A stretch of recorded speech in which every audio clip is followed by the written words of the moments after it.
the North American LCS, and happy birthday, America. I'm Riving Bizzle III, and with me for our first 3 games of the day is Joshua Jat Leesman. We're going to be starting things off with LMQ versus Cloud9.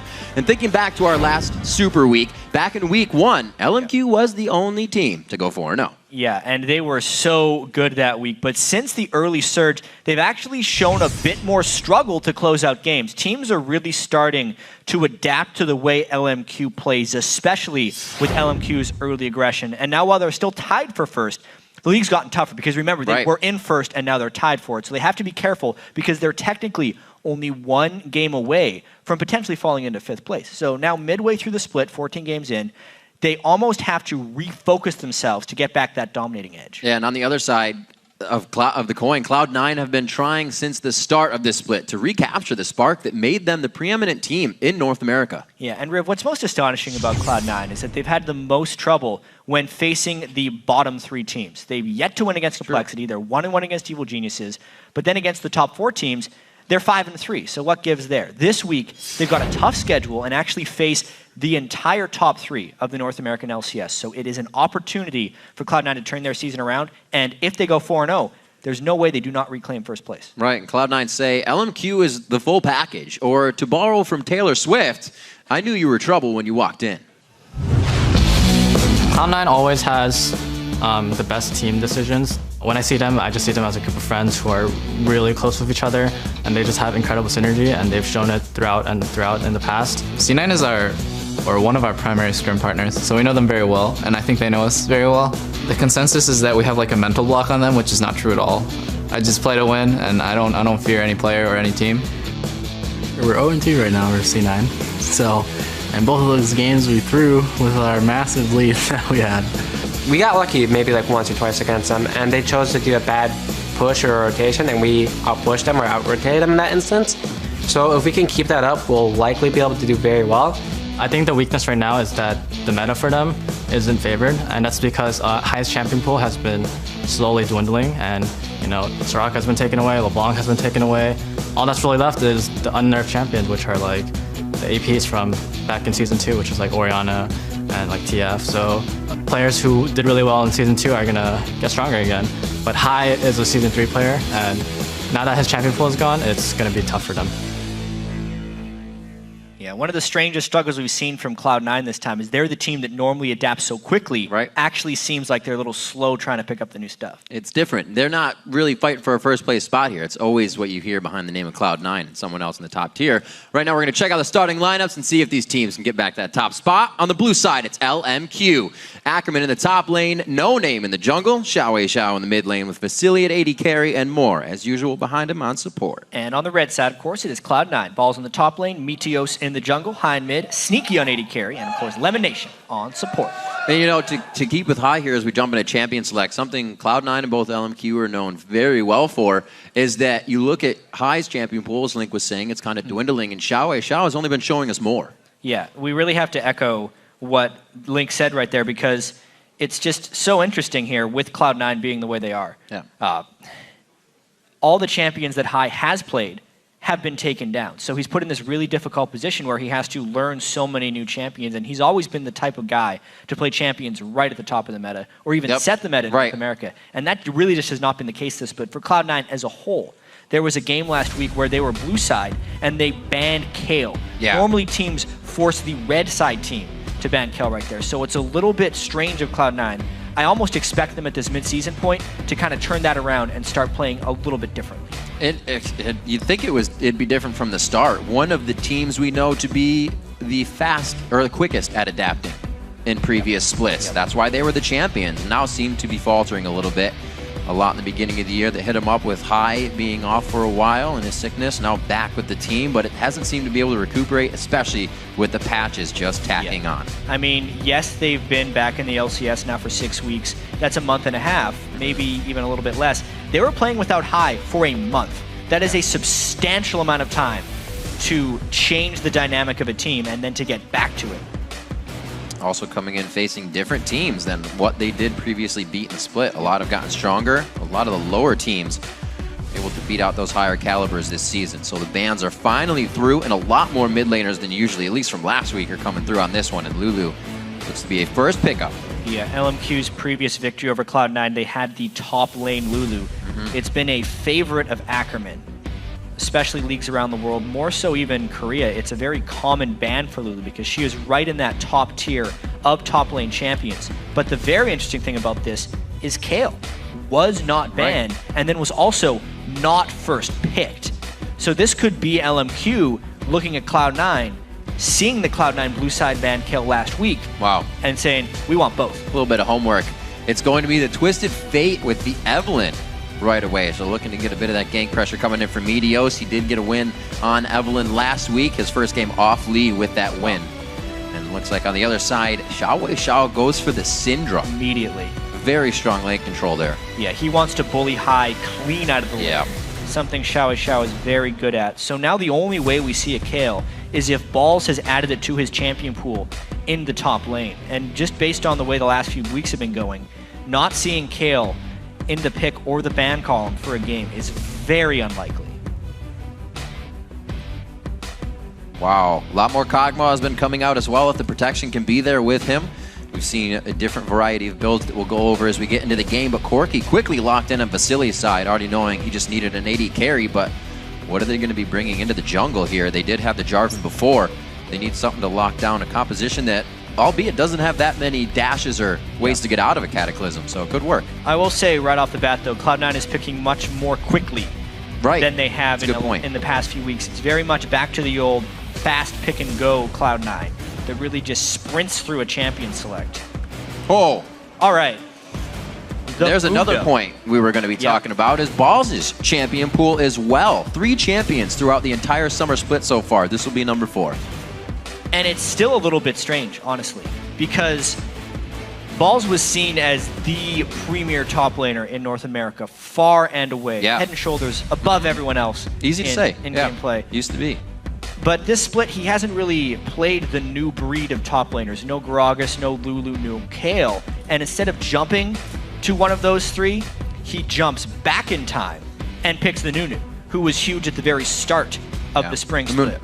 But against Lulu, Mundo is a solid pick in the sense that he doesn't necessarily get bullied out by Lulu. Lulu doesn't have the kill pressure on Mundo because he has so much health.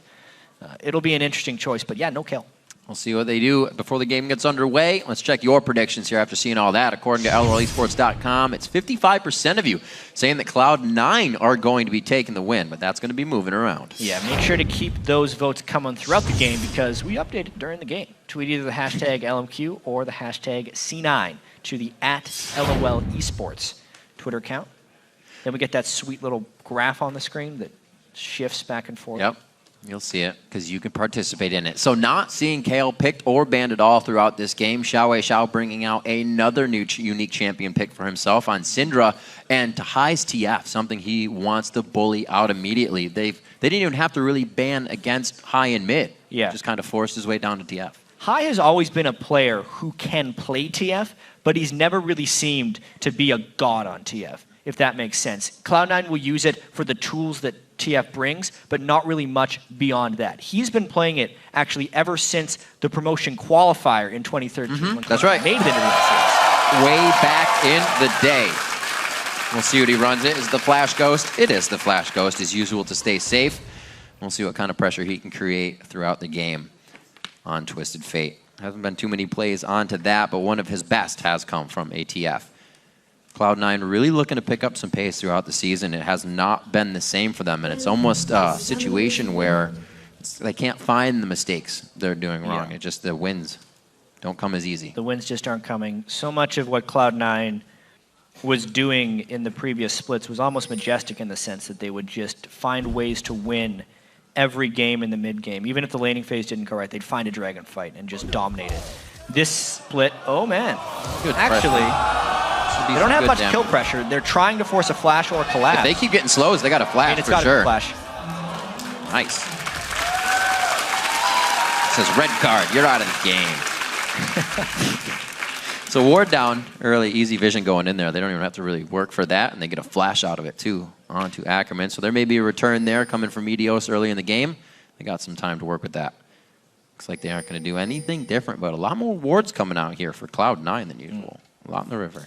Yeah, and the one ever important deep ward. Note that deep ward placement isn't matched by LMQ, which will create a fairly large vision imbalance in the early game. Additionally, because of the Evelynn jungle, not knowing where Eve starts makes the lanes substantially more dangerous for LMQ.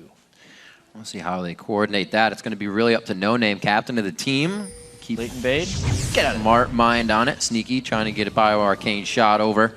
Looks like he takes a little bit back as well. It's not going to be an easy matchup for him in the beginning if Vasily can keep hitting those Frost bombs with the sustain of more on Nami. Seeing a lot more play come from Nami and a lot from Kog'Maw, and they are game changers in their fight abilities. Yeah, having no sustain in that bottom lane for Cloud9.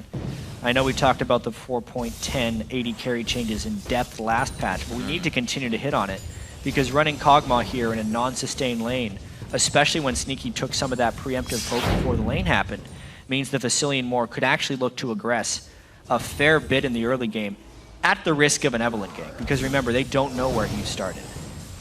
Nice pressure from Vasily, hitting every time Sneaky's trying to go for a CS here. With Moore getting pokes in as well, they're going to be able to control this. A lot of the damage from Cloud9 comes from this bottom lane. It's almost the lane they look to get their wins from. So if Lemon and Sneaky can't get a hold here, it might be tough. Yeah, look at Sneaky, already down his health potion.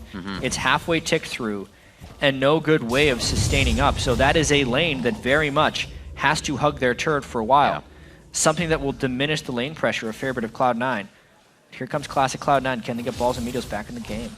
It's a lot of minions. They know Flash is down. Yep. Flash is still more than half down, so they could do another repeat on this one by pushing Ackerman out. Getting very close before he even throws it down. Isn't going to have the Burning Agony, but they have all the damage they need. The repeat was made. Coming up with first blood on his balls. That was nice. That was a really nice gank. No Name's going to try and actually answer this with a bit of counter jungling. To get back to that gank, though, this laning setup and the fact that Dragon Gold was increased last patch and Cloud9's had another patch to kind of adapt should be a boon for Balls and Meteos, because it is very much a throwback to when they were so dominant together. Isolated lanes for Balls where Meteos can do what he wants in the jungle because he's not sharing anything and make things happen.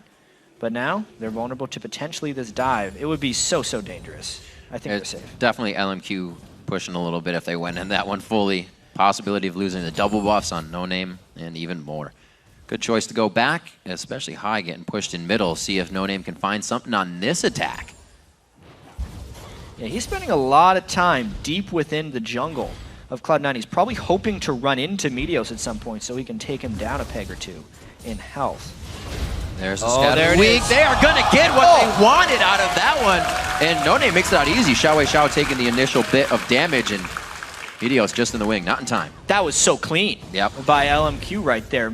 It's the Cinder pick straight into the TF without hesitation. Xiao knew exactly what to be able to do to him.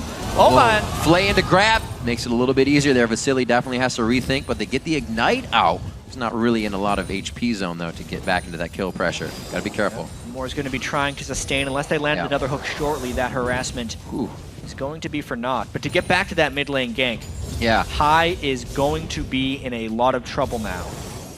The isolated 1v1 lane against Cinder when Cinder gets going is not exactly easy to come back from. Xiao's a dominating force. LMQ themselves knowing that they needed to make a move and made it happen flawlessly. Just textbook work coming in the mid lane. Pull that back against Cloud9 and don't give Meteos or Balls the edge. You see Meteos going towards that top lane. It's not something he's been able to do lately. Usually him and Balls are roaming around the jungle together.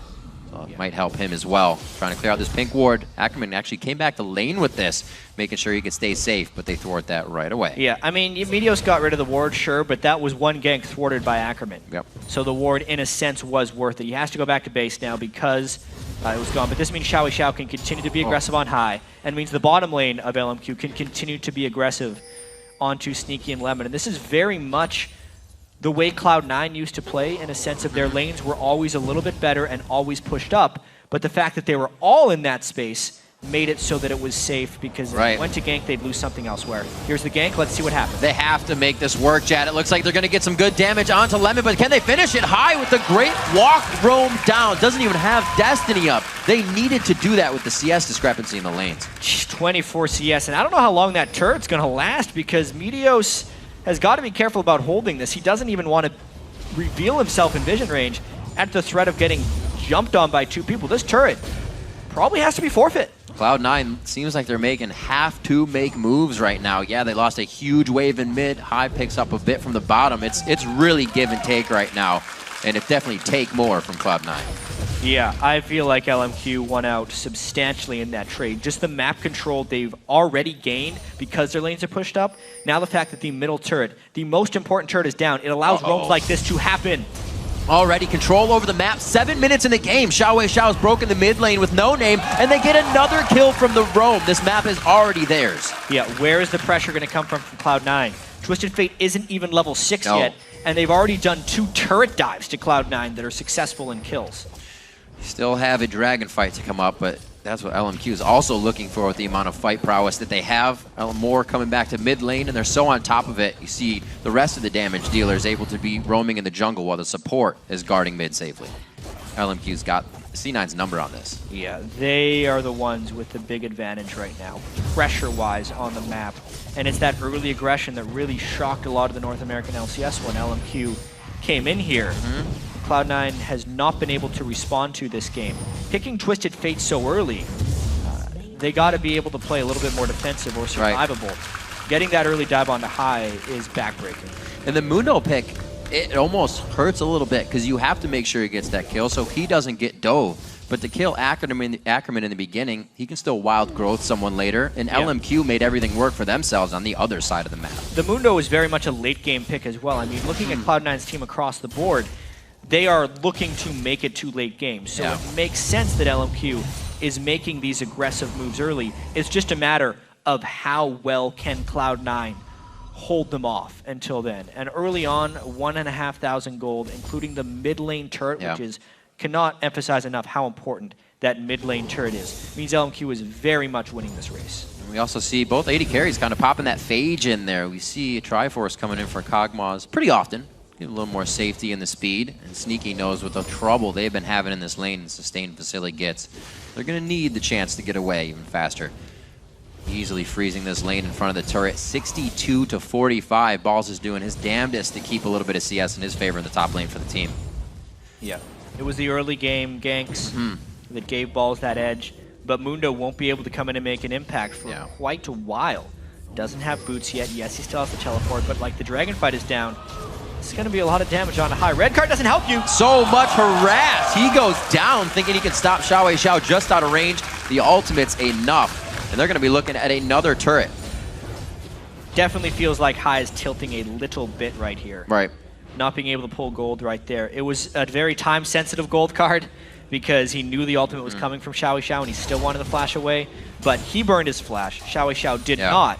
And it's not like the Cinder ultimate's on a very long cooldown. Here comes that roam. Where is there to run? They can only go so far. They get the TP coming down on where the Lantern was. This is going to be Balls. No name should go down here. But the rest of the team also converged on this for LMQ. Great front-end damage coming from Cloud9 makes LMQ think twice, but not Vasily or Ackerman. They go headstrong into the fight. Lemonation and Balls now. Balls not even getting attacked, and he's finally able to just do some auto-attack and cleaver damage. Meteos on the backside trying to 2v1. Cloud9 does not want to give this fight up. Xiao answering back. That blue buff is on him, regenning his mana, so they have to be careful about the crowd control and damage he can put out. A great hook by Lemon Nation, and they start to reconsider what they can keep doing. Balls with the kill there. He says, I'm tanky enough. Still, no, his ult is down, so he has to be careful of the crowd control. A great fight from Cloud9 on LMQ, trying to get a little too much. That is the turnaround that Cloud9 wanted, and Riv, things got a little bit crazy right there. It was another attempted gank there by LMQ. Things might not be over yet. Where you going, No Name? What you gonna do? Oh! He took it back to base. He just wanted to let him know that he was there. Uh-oh, that's a ward. Got the gold. Gold card game. Huzzah! Oh, that doesn't help. Yeah. Oh, there's a few hit-ups. Marshall Cadence just dropping High's health down for one more attack. No Name makes it out. We're gonna watch this craziness once again. Yeah, notice how it actually turns into a 5v5.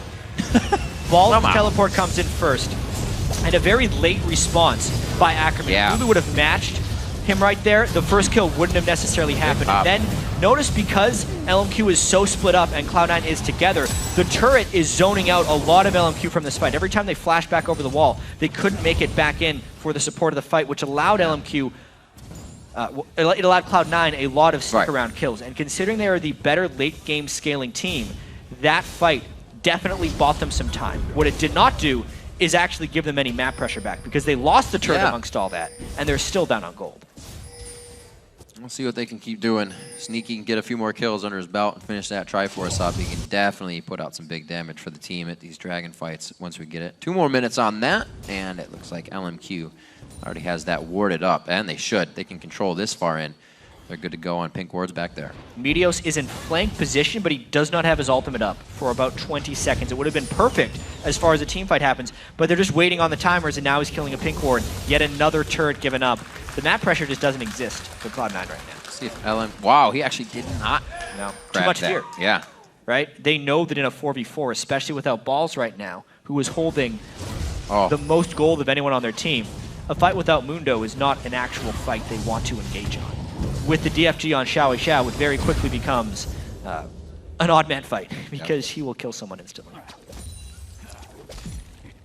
Cloud9 looking for an opening here. We haven't even really seen a Destiny on the terms of Cloud9. They've kind of been an answer to a fight LMQ has started. But we saw Cloud9 somewhat able to answer that fight just recently. Yeah. A minute left on Dragon. Maybe they can do it again. It was some really good global pressure by Cloud9. They have to be very careful about the way they craft their global usage in this game. And LMQ will have learned a lesson about over-diving turrets against this team. But at the same time, there's not many turrets left to dive, because they've eliminated 2 mid lane turrets, really using Xiao as an absolute powerhouse in mid lane to dictate their movements. And now with that DFG, it does somewhat telegraph LMQ's strategies. We see most Syndras actually go for an Athene's followed by a Death Cap, which gives them more overall team fight damage and sustained wave clear. But Xiao is very much trying to close out the game right now. The early Deathfire Grasp, looking to kill one person right away and then take objectives. So it'll be very interesting to see how he uses his combo in fights. Well, it seems like Sneaky, a good surge of power for him. Maybe these pushes LMQ will have so strongly on the turrets could give Meteos an in. Right now at the Dragon, it's not really going to do much for him. The poke battle indeed. And it looks like Ball's able to do a little bit more for now.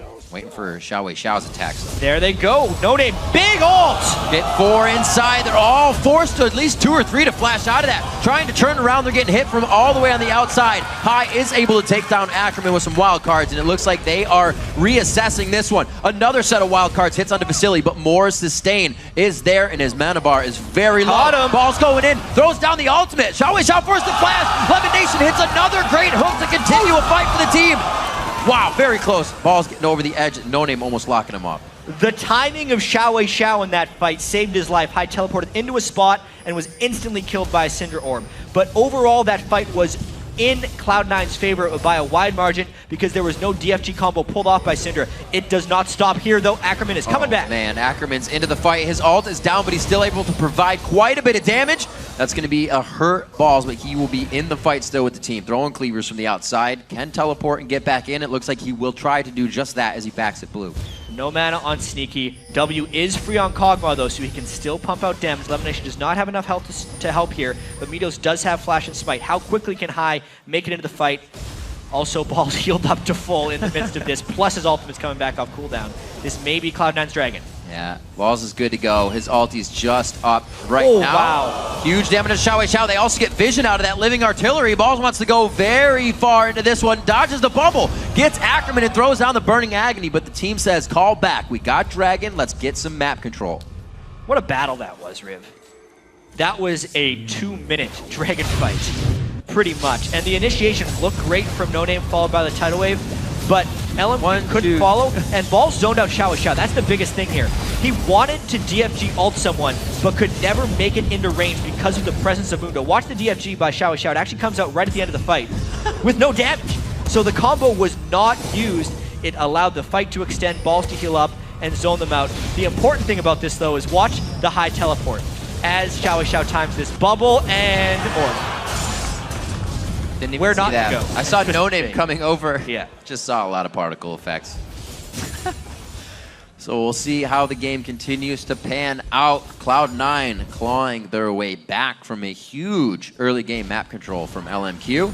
Since they seem to do a damn good job. Within 1,000 gold at 16 minutes in, it's almost even. Nobody really has a double set of core items over anyone. So we're still looking at a fair fight from both sides, but 3 turrets for LMQ.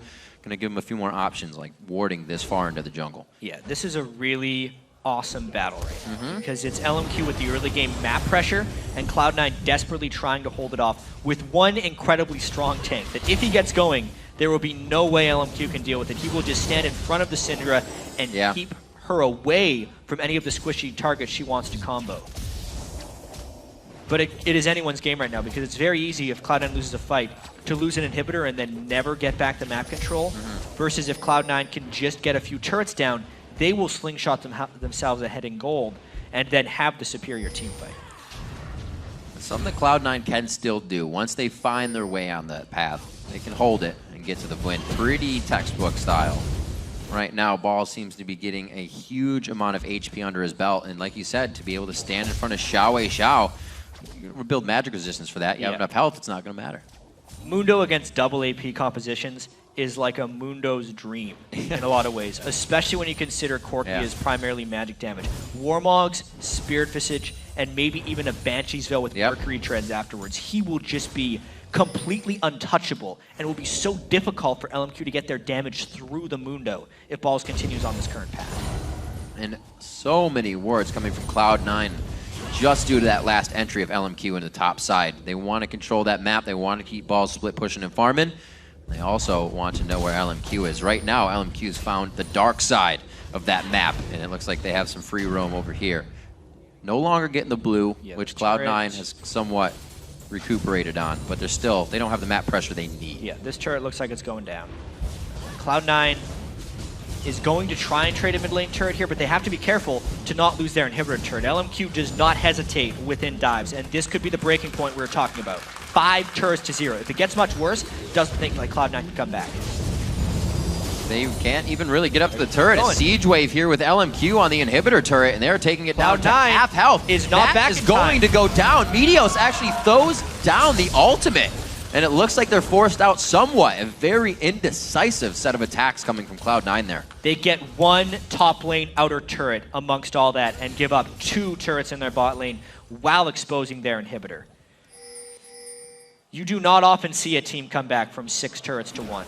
This is one of the games where it's a possibility, but Cloud9's cutting it close. Simple abilities for the Flash. Xiao showing his strength in this game. 4-1-1 with a 20 CS lead right now. 30 CS still in the bottom lane.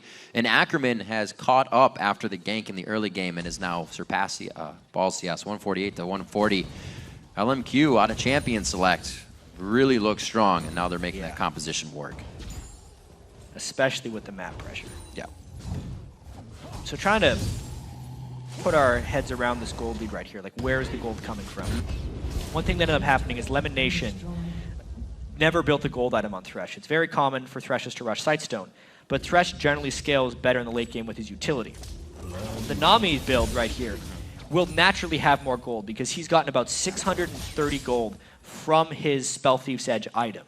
That no gold generation item was built on Lemon Nation. But then you also have to realize High's Twisted Fate has gotten 550 gold from his passive. So all that farming kind of evens itself out, meaning the turrets for LMQ are pretty much not even enough to give them a gold lead. If we just factor in the team fights and the overall farm, which looks like it's in the favor of LMQ, it's actually not necessarily because Meteos has gotten so much more farm than No Name, and those jungle creeps do add up. Hopefully Meteos can start making some plays, start getting some side swipes onto LMQ. It's going to be hard. They can easily focus their crowd control onto him. He's not on his favorite Lee Sin. 62 in those turrets, 20 minutes into this game. LMQ definitely reconsidering a little bit here as C9 grabs map control, grabs a lot of wards to be putting out as well. The Ball's built the Mercury Treads as well to combo with the tenacity that his W will already give him, meaning that he will definitely try and go where he pleases, more so than usual. 20 seconds on the Dragon. We're looking at Triforce to Pickaxe and Triforce to Cutlass between the AD carries. Watching where Balls focuses his damage on Xiao and trying to crowd control here as Cloud9 looks to set up for another Dragon they could get. Oh, double pink wards by LMQ, about a waste of 100 gold there. The Great Dragon Battle of 21 minutes about to happen right here. We already had that 2-minute Dragon fight earlier. And one interesting thing about this is LMQ's rush down a turret lane isn't as easy this time because they've already killed so many. So it's really all about the Dragon right here and whether they can catch people out of position. Balls caught with Ignite! An instant second of miscommunication is exactly all it needs for LMQ to take down one of your champions. Deathfire Grasp and the Ignite onto Balls completely crushes them that fight. If Cloud9 would have been standing behind him, given him a Thresh Shield potentially, that may have been enough to keep him alive and then turn the fight around. But because they were so disorganized and so fearful of anyone but Balls being caught off, they overexposed him as a member of their team. And now the Baron Rush. This is LMQ trying to close the game. Very coordinated fights as well. Moore using his Ignite on that one. Xiao saving it, continuing his kill pressure and potential. Level 12 in this game. He is tied up with High, but at 30 CS ahead, getting that needlessly large rod recently. Nice shots from Sneaky. Still has to be careful on that range. Xiao, somebody that is one of the only, along with Shifter, that has a double-digit kill score. Yeah, in 2 games. Yeah. From the mid lane. He is definitely one of those guys that can go off. And some of these have been soloed by himself, too. Yeah. He did a number on High early, but since then, he has had some struggle maneuvering around the map and keeping himself safe. There's a lot of long-range artillery shots that come in.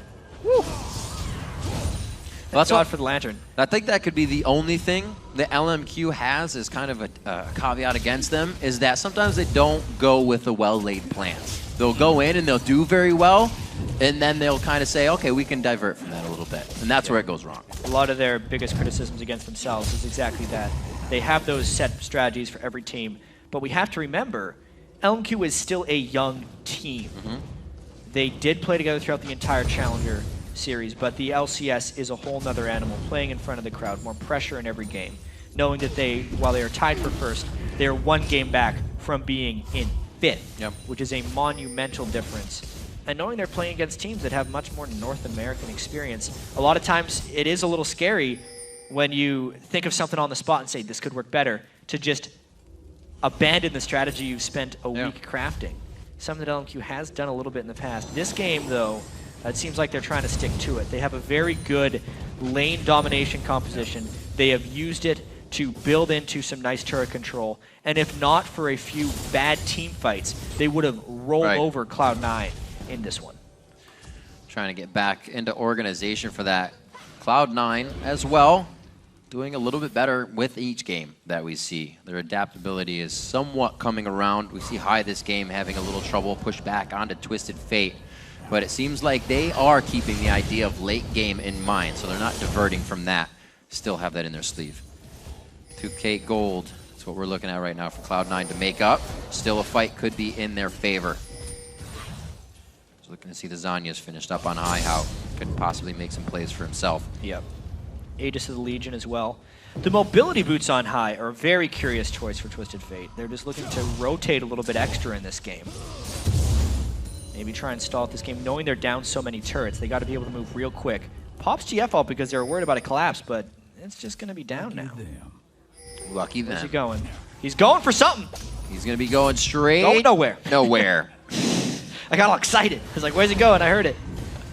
Xiao. Yeah, looks like they could be able to get this. They don't have too much danger to be working with. Smite goes down. Meteos is going to grab that one. Wait, no name coming from the other side. A good fight for LMQ. He's got to be quite careful. A very nice tide away from the backside, and Cloud9 rides the wave. If from over the wall, Sneaky can hit great shots, but it's not able to be followed up by any other DPS. Now Cloud9 starts to reset the fight. And they look at LMQ now in the Baron dance, which probably won't happen. Yeah, the positioning of that fight looked bad for LMQ because they funneled themselves into Twisted Fate, AoE cards coming through them. But once again, they blow through Balls' health bar, which is really impressive. Most teams don't put their full focus onto Mundo, which allows him to run away from a lot of fights at 10 and 20% health. But LMQ is fully focusing him, using the Deathfire Grasp of Xiao for the tank, not necessarily for a squishy, and it is working really well in these fights. Sneaky looking real big right now. Almost another shot on Living Artillery. Blade of the Rune King Triforce Corki build, Kog'Maw build. Been seeing that quite a lot lately. Actually coming out of Europe as well. Looks like he should be able to grab this with a bit of turret damage, but they need to pick this up, be able to open the map. Now they can pressure the side turrets, possibly get a roundabout gank going down. 8 to 9, Cloud9 pulls through on the kills. They're still down in golden turrets. Yeah, it is it remains to be a fascinating game right now because both teams are really attacking the other team's main strategies of winning. Cloud9's big plan was to have balls get monstrous on Mundo and then face tank all of what LMQ is saying. LMQ is saying that's not going to work because they're easily killing balls in a lot of these fights. Not enough extra protection on top to keep the Mundo alive, and that's really eliminating the Cloud9 front line and letting LMQ still go where they want. But at the same time, gold is close and they're still a little bit vulnerable. Destiny need a safety to get themselves back now, knowing that is down. LMQ may start to pressure a little bit more. Yeah, Baron control is really dangerous for Cloud9 right now. They do not have sufficient vision in the Baron area. They're using those living artilleries to scout as best they can. Man, if you got that hook on Xiao, it could be what they wanted, but everybody's a little split here. Teleport coming in. Doesn't look like they'll be able to activate anything on this, but they get balls where they want him in the fight, missing the cleaver. Good disengage from LMQ. They just kind of watch Cloud9 bring it in. The tidal wave disengage is a little surprising. They're still trying to catch them off guard. It's all about finding the right position for a fight. Sneaky. Vasily gets head up, 80 carry on the front side. High flash is over, tries to get Vasily immediately. Throws down the Zanyas, and Cloud9 have put themselves in a sticky situation now, but they've done enough damage to change the mind of LMQ. Now going to be Ackerman trying to whimsy away from the fight, and Cloud9's going to focus on the push. Jungler for mid. What ends up happening right here? It looks like LMQ got pushed off the fight. So yeah, they're going to end up going here because they know they pushed off LMQ, and they want to just keep the gold close and give Sneaky enough time to power up even more so. Really interesting fight right there. The Baron's going to be a choice after this as well. Just getting back to that because Cloud9 still doesn't have vision. High goes crazy, right? Yeah. Once he pulls that I need to gold watch card. when Xiao's ultimate came out right here because it looks like... Where is he going with it? Throws down the ball. Yeah. He threw it on balls again, but that time it didn't finish him off. So that was not the full team focus, which shows you the potential threat of Dr. Mundo right And he's also stacking more magic resistance, the Spectral's Cowl, into that Banshee's Veil quite soon. I think everybody's about to have themselves a Banshee's Veil. They're on sale, apparently. Yeah, it's 190 magic resist on balls. But you also have to remember, the Locket of the Island Solari is going to be giving an extra 20 to him. So in team fights, he should be sitting around 210. He's a big boy.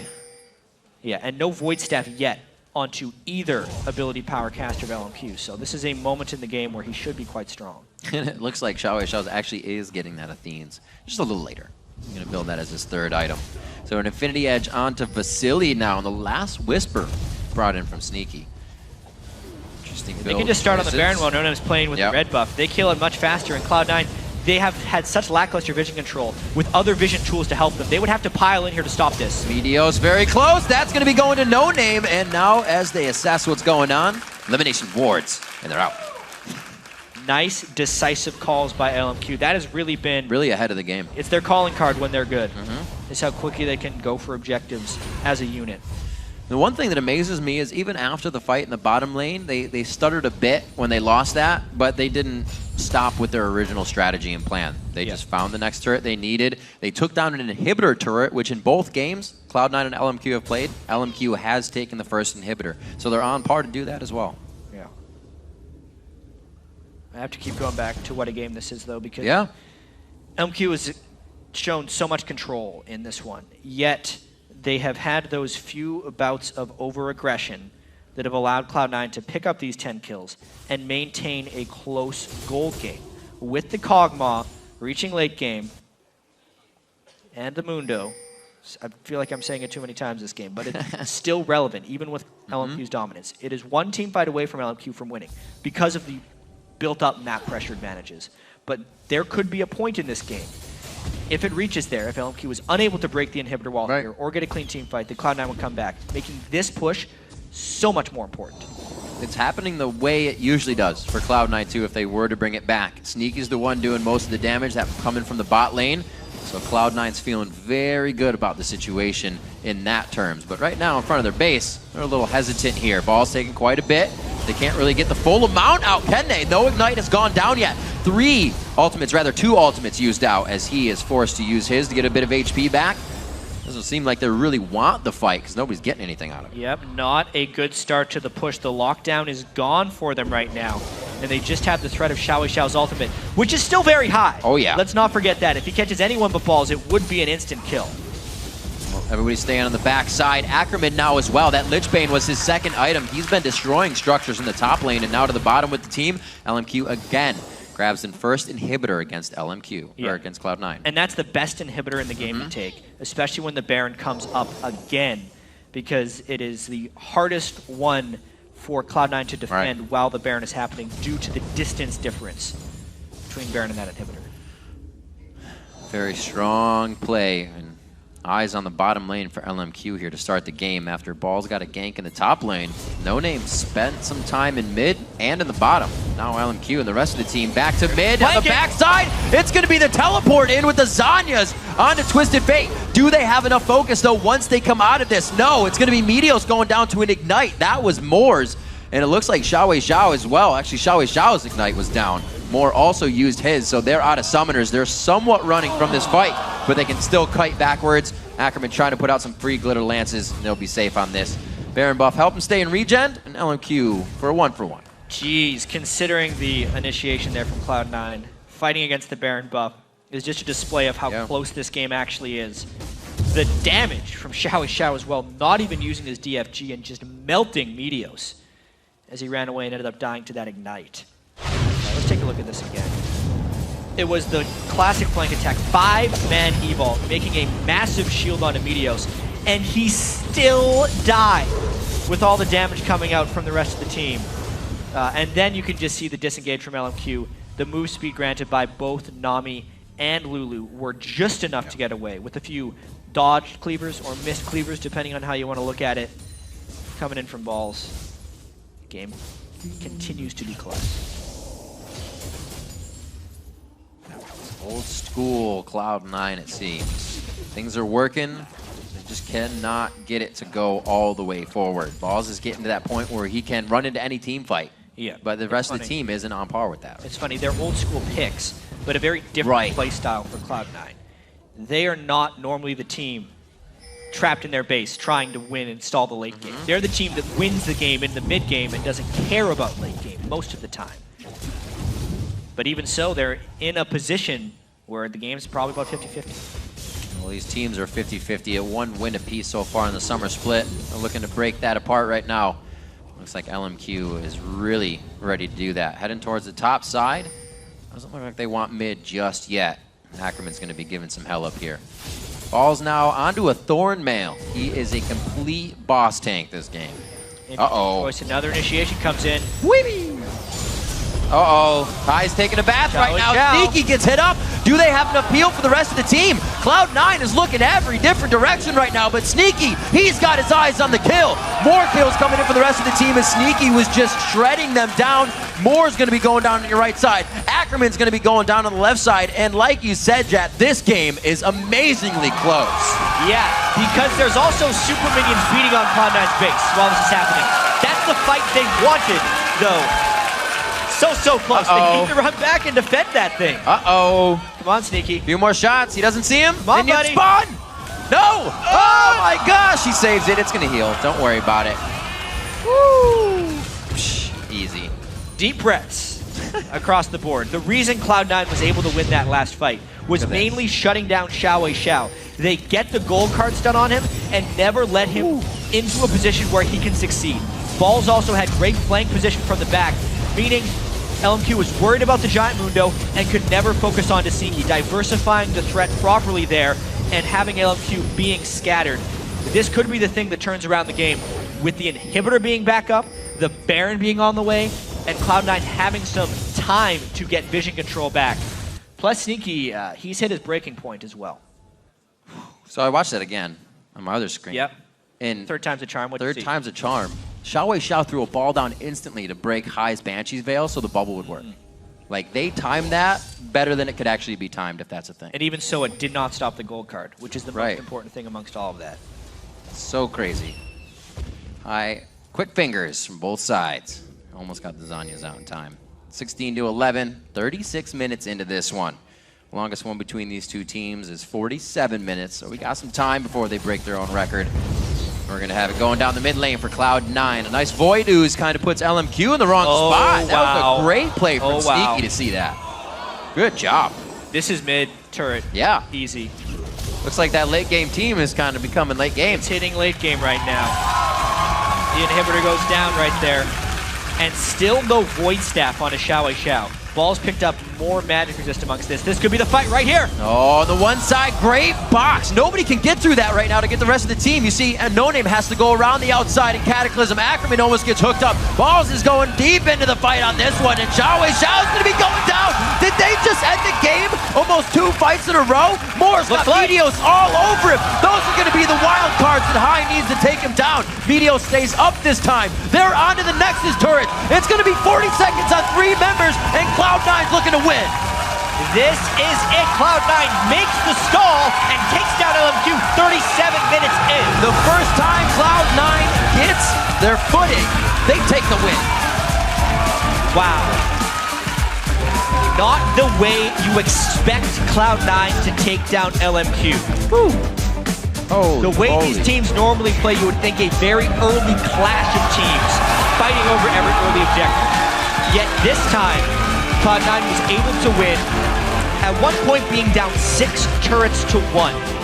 But they had the late game strategies, they got Mundo big enough, Kog'Maw did enough damage, and Hai withstood the barrage of power from Xiao.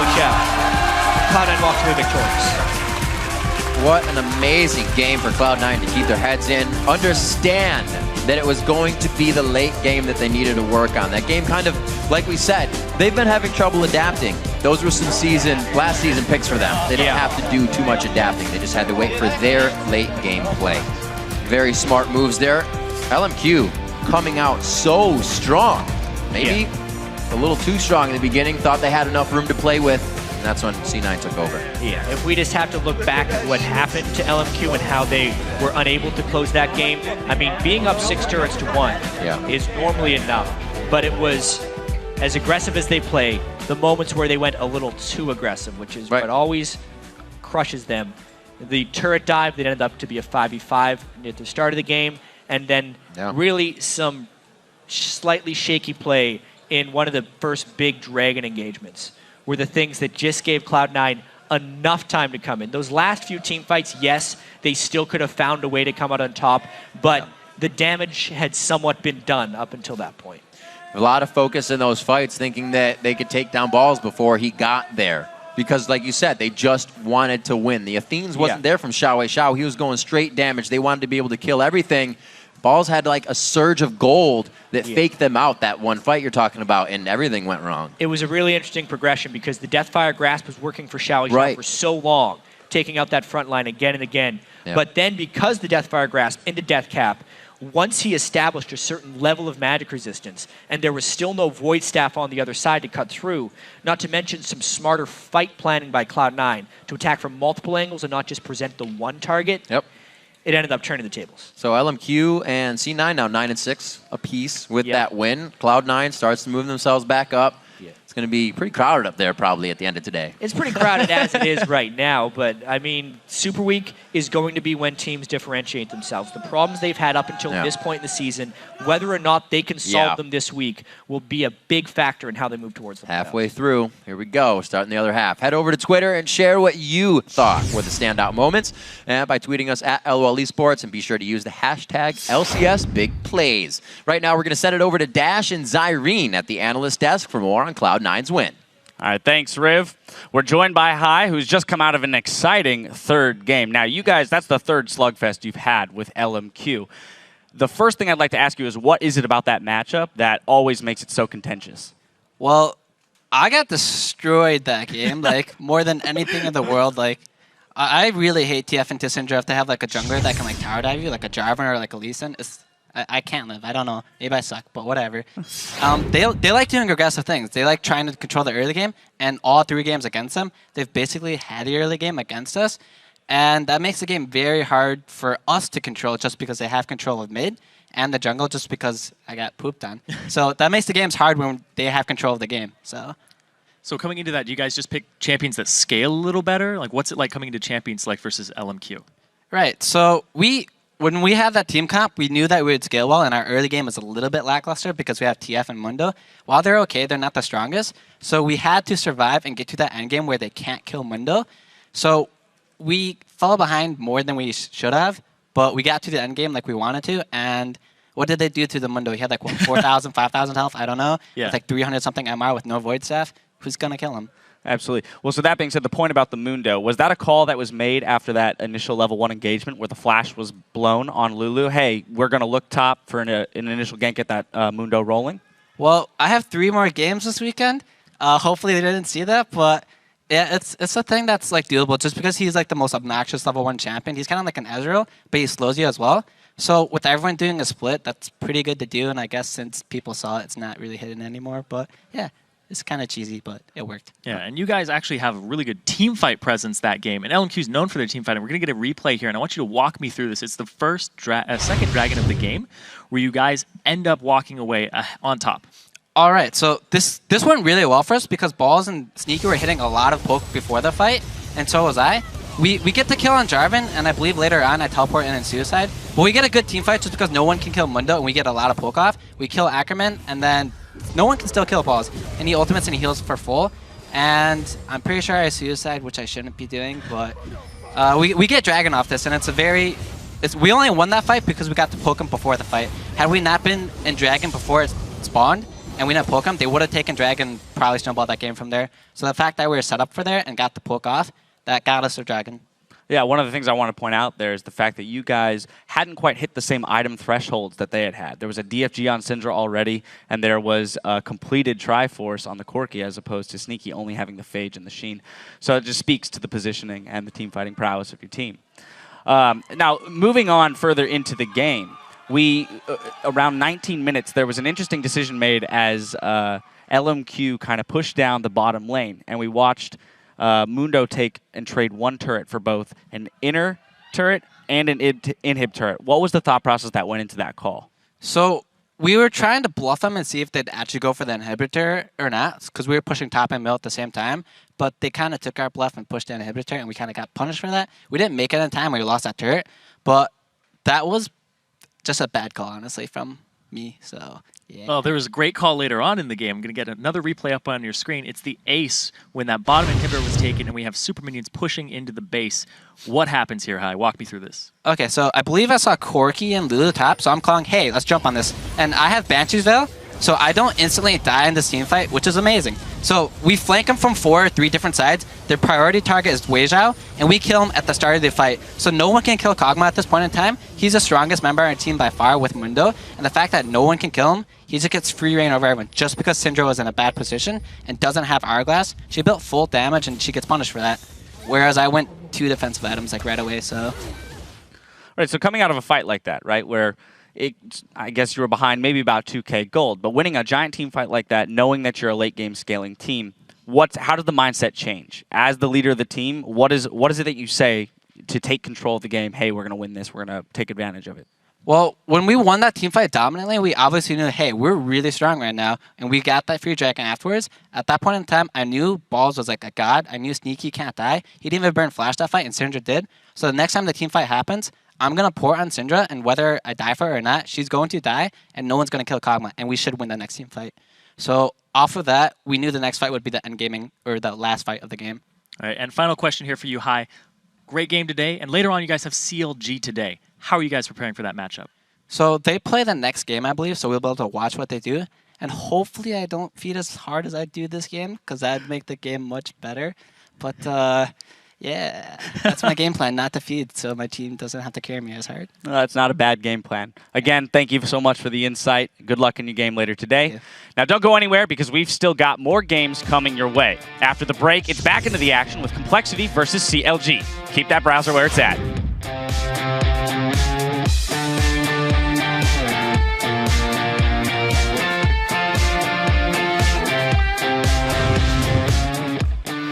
I'm flanking Syndra. Right here. Yo, I can get these two. Done. He's gold carded. I can clear. Over here. Run the way.